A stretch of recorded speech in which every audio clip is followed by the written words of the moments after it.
Bună dimineața, bună dimineața. Hei, hei, hei.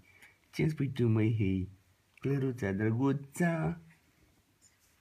A fost în legănuță? Păi da. Ce spui tu? Și eu spun mai mult. Da.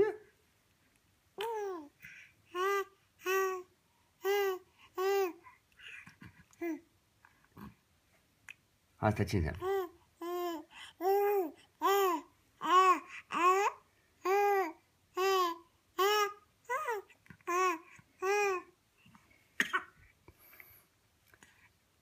Măi, tu vrei să faci morișca?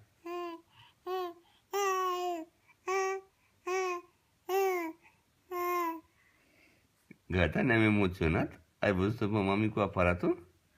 Gata, intrăm în silencio stampa. Nu mai ce nimic.